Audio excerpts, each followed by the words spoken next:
প্রিয় শিক্ষার্থী, সম্মানিত অভিভাবকবৃন্দ, শ্রদ্ধেয় শিক্ষক মণ্ডলী এবং যারা এই লাইভ ক্লাস দেখছেন সকলকেই বাকলজোড়া নয়াপাড়া উচ্চ বিদ্যালয় অনলাইন ক্লাসে স্বাগতম।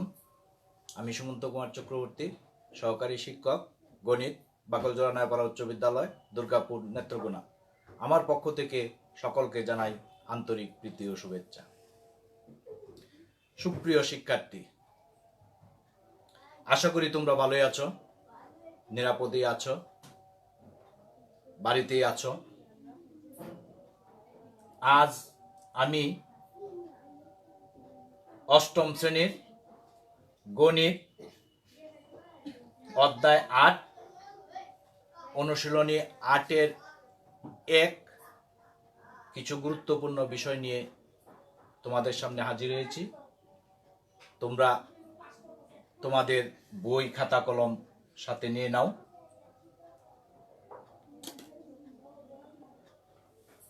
প্রিয় শিক্ষার্থী, আমরা জ্যামিতি দেখো, জ্যামিতি এটা আমরা জানি সবাই, যা শব্দের অর্থ ভূমি আর মিতি শব্দের অর্থ পরিমাপ, অর্থাৎ জ্যামিতি শব্দের অর্থ ভূমির পরিমাপ। এখন বিষয়টা হলো এই জ্যামিতিটা কিভাবে, কোথা হতে, কে আমাদের জন্য নিয়ে আসছিলেন সেটা আমাদের একটু জানা দরকার। দেখো, আমি একটু বলি তোমাদেরকে যে অ্যাথেন্স নগরীতে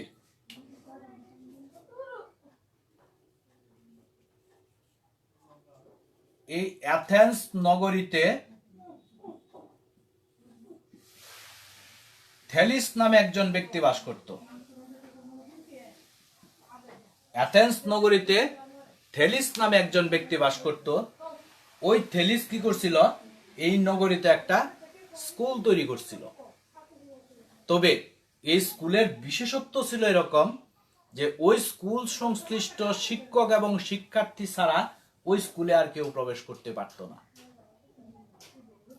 আর এই স্কুলে তোমার গবেষণা করা হইতো জ্যামিতি নিয়ে, যে কিভাবে ওই আমাদের যে ভূমি আছে সেই ভূমিটাকে কিভাবে পরিমাপ করা যায়, ওই নিয়েই কিন্তু ওই থেলিস তার চিন্তা চেতনা থেকে সেই স্কুলটা তৈরি করছিল। আর ওই স্কুলের ছাত্র ছিল ইউক্লিড।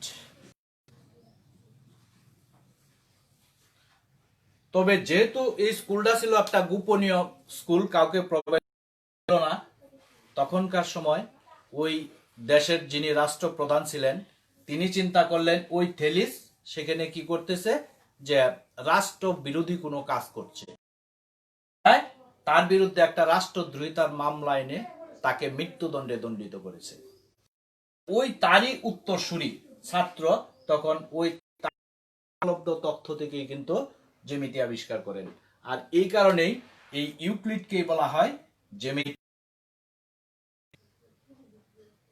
তাহলে আমরা বুঝতে পেরেছি যে আসলে জ্যামিতিটা কই থেকে আসছে, যে মূলত প্রথম শুরু করেছিল থেলিস, আর সেটাকে আমাদের সামনে নিয়ে আসছে ইউক্লিড।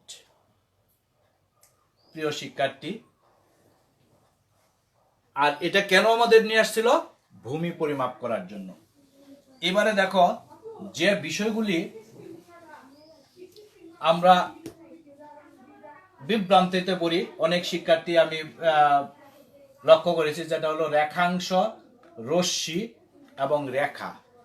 এইগুলি যে অনেকেই কি করে বিভ্রান্তিতে, কখনো রশ্মিকে রেখা লিখে, রেখাকে রশ্মি লিখে, আবার এই রেখাংশকে রেখা লিখে। তাহলে এটা সম্পর্কে আমাদের একটা সুস্পষ্ট ধারণা থাকা প্রয়োজন। একটু লক্ষ্য করো, আমি যদি এই যে এটা নিলাম, এটা শুরুর বিন্দু, এটা হলো শেষ বিন্দু। তাহলে যদি শুরুর বিন্দু থাকে, শেষ বিন্দু থাকে, তাহলে তখন সেটাকে বলবো আমরা রেখাংশ। এটা হবে আমার রেখাংশ। শুরুর বিন্দু আছে, যে প্রান্তীয় বিন্দু দুইটাই আছে তার, তখন তাকে বলবো আমরা রেখাংশ। আর যদি এমন হয় তাহলে এই দিকে কিন্তু আমরা কি নির্দিষ্ট বিন্দু এই জায়গায় নাই, এখানে শুরুর বিন্দু আছে কিন্তু শেষ বিন্দুটা নাই, তখন তাকে বলবো আমরা রশ্মি। আর যদি এমন হয় আমরা শুরুর বিন্দু কোথায় আছে আমরা জানি না, শেষ বিন্দু কোথায় আছে জানি না, দুইটাই যদি অসীমে হয় তখন সেটাকে বলবো আমরা রেখা। তাহলে প্রিয় শিক্ষার্থী, এই যে বিষয়গুলা, এইগুলিতে যেন আমরা বিভ্রান্তিতে না পড়ি। কারণ যখন আমরা ওই খাতা দেখি, খাতা মূল্যায়ন করি, তখন দেখি আমাদের চোখে পড়ে যে রেখাংশকে লেখা হয় রশ্মি, রশ্মিকে লেখা হয় রেখাংশ, বা এই রেখাংশকে বলা হয় রেখা। তাহলে এইগুলি যেন আমরা একটু চিন্তা করে তারপরে লিখি। যাই হোক, এবারে দেখো আমরা এই অষ্টম অধ্যায়ের একটা সৃজনশীল সমস্যা আমি নিয়ে আলোচনা করব। যেমন দেখো, এখানে আমরা বলা আছে এ বি সি ডি একটা চতুর্ভুজ আছে। এই চতুর্ভুজের এসি এবং বিডি কর্ণ দুইটা ও বিন্দুতে পরস্পর ছেদ করে। আর চিত্রে বলা আছে যে এ বি সমান সিডি এবং এ বি সমান্তরাল সিডি। যদি তাই হয় তাহলে আমার ক নম্বর সমস্যাটা হলো, যদি এ বি ভূমি বিশিষ্ট দুইটি ত্রিভুজের নাম লিখো। খ নম্বরে বলা আছে যে প্রমাণ করো যে এডি ও বিসি সমান ও সমান্তরাল, এবং গ নম্বরে বলা হচ্ছে যে প্রমাণ করো যে ও এ সমান ওসি আর ও বি সমান ওডি। প্রিয় শিক্ষার্থী, এবারে দেখো আমরা তাহলে ক নম্বর প্রশ্নের উত্তরে যাই। ক, দেখো আমি চতুর্ভুজটা আগে এঁকে নেই যেটা দেওয়া আছে।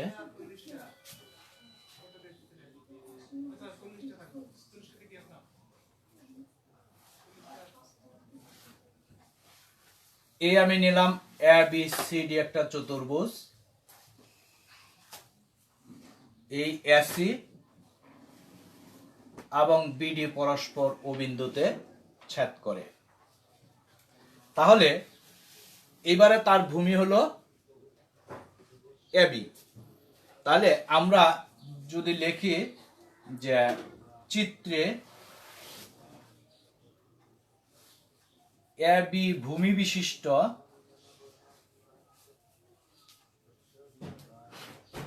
দুইটি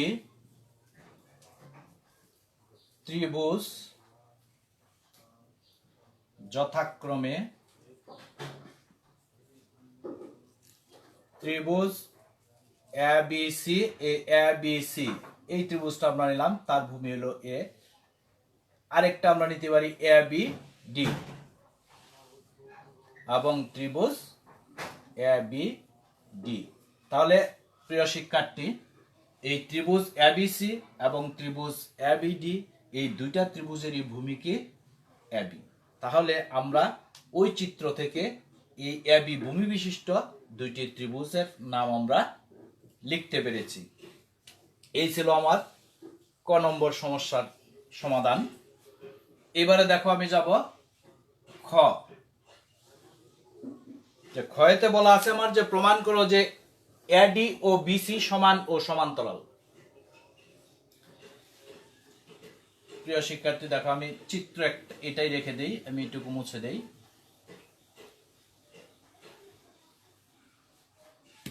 তাহলে এই ক্ষেত্রে আমরা বিশেষ নির্বাচনটা কি হবে? বিশেষ নির্বাচন, যে মনে করি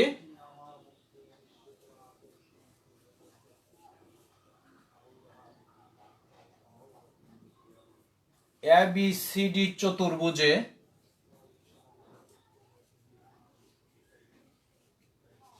কি বলা আছে যে এ বি সমান সিডি এবং এ বি সমান্তরাল সিডি। তাহলে প্রমাণ করতে হবে যে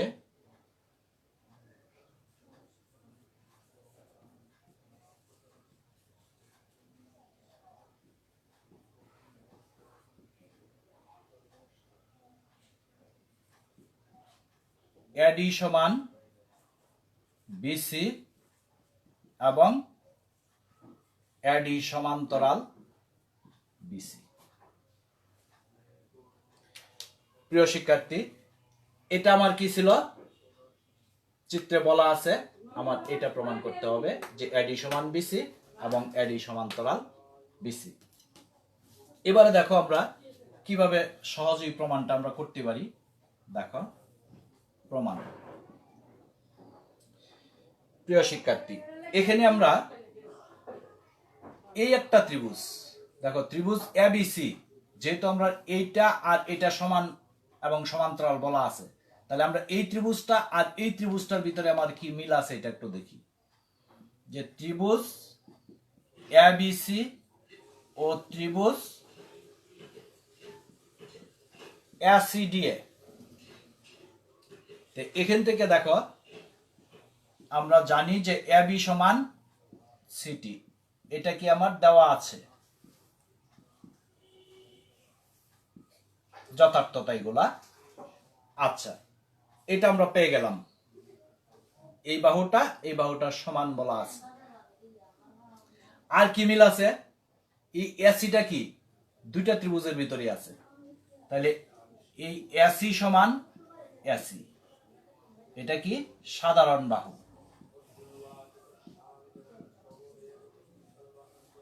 সাধারণ বাহু যদি তাই হয়, এবারে দেখো এটা আর এটা যেহেতু সমান্তরাল আর এটা যদি তার ছেদক যেহেতু, তাহলে আমরা কিন্তু নিশ্চয়ই বলতে পারি যে এই কোণটা হবে এই কোণের সমান। তাইলে আমরা কি লিখতে পারি যে বিএসি কোণ ইজ ইকুয়াল টু এসিডি কোণ। এটা কেন সমান, যেহেতু এবি সমান্তরাল সিডি এবং এসি তাদের ছেদক, এই কারণে কিন্তু এটা আমাদের সমান। তাহলে আমরা কিন্তু একটা তথ্য জানি যে দুইটা ত্রিভুজ সর্বসম কখন হয়, তিনটা শর্তে দুইটা ত্রিভুজ সর্বসম হয়। এক হলো যদি দুইটা বাহু এবং তাদের অন্তর্ভুক্ত কোণ সমান হয়, আর যদি দুইটা কোণ এবং একটা বাহু সমান হয়, এবং যদি তিনটা বাহু সমান হয় দুইটা ত্রিভুজের, তাহলেই কিন্তু আমরা ত্রিভুজ দুইটা সর্বসম হয়। এই ক্ষেত্রে দেখো আমরা দুইটা ত্রিভুজের দুইটা বাহু সমান পাইলাম এবং একটা কোণ সমান পাইলাম, তাহলে আমরা লিখতে পারি ত্রিভুজ দুইটাকে সর্বসম। তাইলে দেয়ারফর যে ত্রিভুজ এবিসি ইজ ইকুইভ্যালেন্ট টু ত্রিভুজ এসিডি। তাহলে যদি আমরা এই ত্রিভুজ আর এই ত্রিভুজ সব দিকেই যদি সমান হয়ে যায়, তাহলে আমরা তো নিশ্চয়ই এই কোণটা এই কোণের সমান হতে পারে। তাহলে আমি লিখে দিই, সুতরাং এই কোণের নাম কি হবে আমার, যে এসিবি কোণ ইজ ইকুয়াল টু সিএডি কোণ।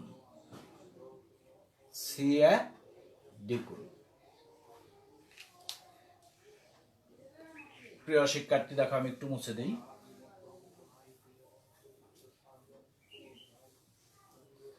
তাহলে আমরা দেখো এইটা এই কোণটা আর এই কোণটা যদি সমান হয়, যদি আমরা কোণ দুইটা সমান হয় আর তাদের ছেদক যদি এসি হয়, ছেদকটা এসি, তাহলে এই ছেদক দ্বারা উৎপন্ন কোণগুলি কিন্তু হয় কি একান্তর কোণ। তাহলে এই কোণ দুইটা কি হয়ে যাবে তখন একান্তর কোণ। একান্তর কোণ। তাহলে যদি তারা একান্তর কোণ হয়, একান্তর কোণ হলে কিন্তু আমরা অবশ্যই এটা আর এটা কি হয়ে যাবে তখন সমান্তরাল। এটা হয়ে যাবে সমান্তরাল। সুতরাং এই ক্ষেত্রে আমরা লিখতে পারি কি এডি সমান্তরাল বিসি। আর এডি সমান্তরাল যদি বিসি হয়, আরেকটা জিনিস আমরা যখন পেয়েছিলাম তারা যেহেতু সমান্তরাল সর্বসম, তাহলে এখান থেকে কিন্তু আমরা এই আগেই লিখতে পারতাম যে এডি সমান বিসি। তাহলে প্রিয় শিক্ষার্থী, এখানে দেখো আমাদের বলা হয়েছিল যে এডি সমান বিসি প্রমাণ করতে হবে এবং এডি সমান্তরাল বিসি প্রমাণ করতে হবে। তাহলে কি আমরা এই 2 নম্বর যে সমস্যাটা ছিল যে এডি ও বিসি সমান ও সমান্তরাল, সেটা কিন্তু আমরা প্রমাণ হয়ে গেল। তাহলে আমরা লিখে দিতে পারি এটা কি প্রমাণিত। প্রিয় শিক্ষার্থী, দেখো আমরা কিন্তু কাজটা কি করেছি, দুইটা ত্রিভুজ থেকে আগে আমরা সর্বসম প্রমাণ করেছি। সর্বসম প্রমাণ করলেই আমরা কিন্তু এই বাহু সমান হয়ে গেছে। আবার এই কোণের সমান হয়ে গেছে।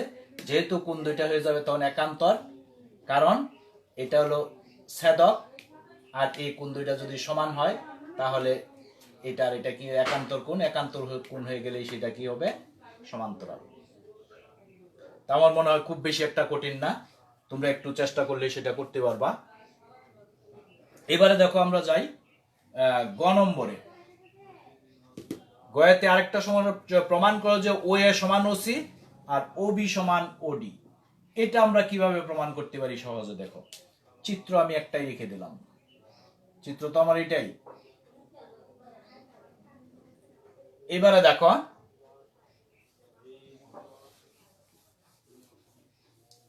আমি এগুলো একটু মুছে দেই।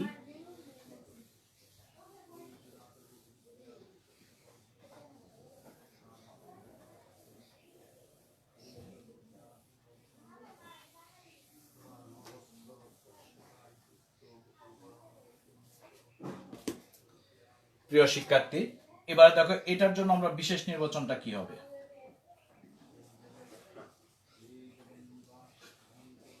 তাহলে এটাও কিন্তু একটা চতুর্ভুজ।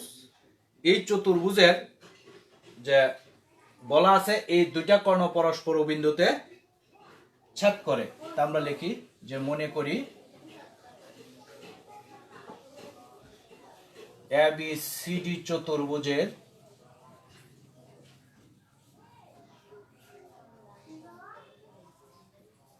এসি ও বিডি কর্ণদ্বয় পরস্পর ও বিন্দুতে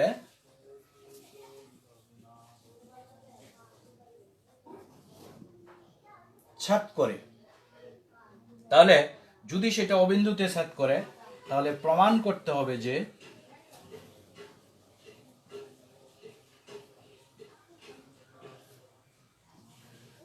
ও এ সমান ওসি আর ও বি সমান ওডি।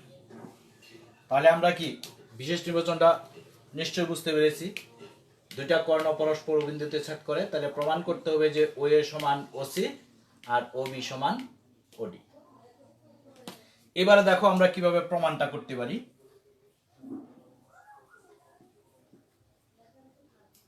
প্রিয় শিক্ষার্থী, তাহলে এই ক্ষেত্রে আমরা দেখো যেহেতু বলা আছে আমরা একটা তথ্য যে এ বি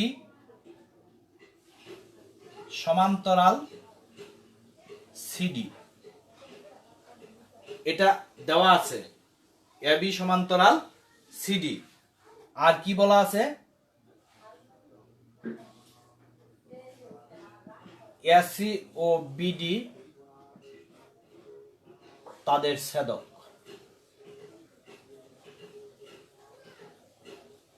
যদি তাই হয় এটা আর এটা সমান্তরাল, এটাও তাদেরকে ছেদ করছে, এটাও তাদেরকে ছেদ করেছে।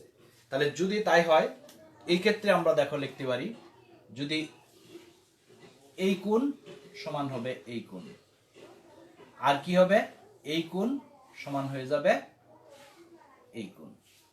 তাহলে আমরা লিখে দিই এটা যে বিএসি কোণ, যে বিএসি কোণ সমান এসিডি কোণ। এটা কেন সমান, একান্তর কোণ বলে।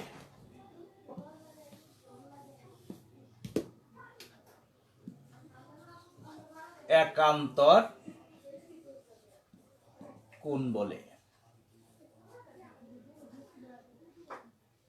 আর কি এ বি ডি কোণ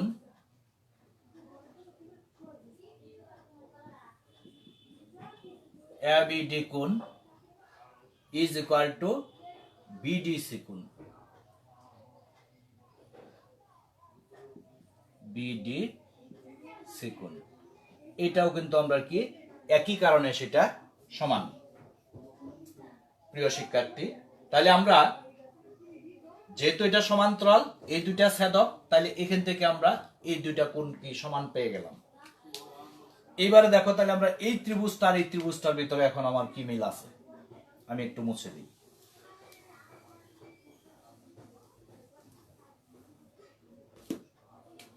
দেখো ত্রিভুজ যে এ ও বি ও ত্রিভুজ সি ও ডি এ, এখান থেকে আমরা কি পাই, এই যে কোণ দুইটা সমান, যে BAC কোণ ইজ ইকুয়াল টু ACD কোণ, আর আছে কি ABD কোণ ইজ ইকুয়াল টু BDC কোণ। এবার কিন্তু আমরা এই AB সমান CD এটাও জানি, দেওয়া আছে, এবং AB সমান CD। তাহলে এই কিন্তু আমরা দুইটা কোণ এবং একটা বাহু সমান, তাহলে ত্রিভুজ দুইটা কি হয়ে যাবে, সর্বসম। যে ত্রিভুজ AOB সর্বসম ত্রিভুজ COD। তাহলে যদি দুইটা ত্রিভুজ সব দিকেই সমান হয়, সর্বসম বলতে কি আমরা বুঝি, মুছে দিয়ে আমি একটু, সব দিকেই সমান, যদি সব দিকেই সমান হয় তাহলে কিন্তু আমরা বলতে পারি এই বাহুটাও এই বাহুর সমান এবং এই বাহু এই বাহুর সমান। তাহলে therefore আমরা লিখতে পারি যে OA is equal to OC, OB is equal to OD। এটাই কি আমার প্রমাণিত।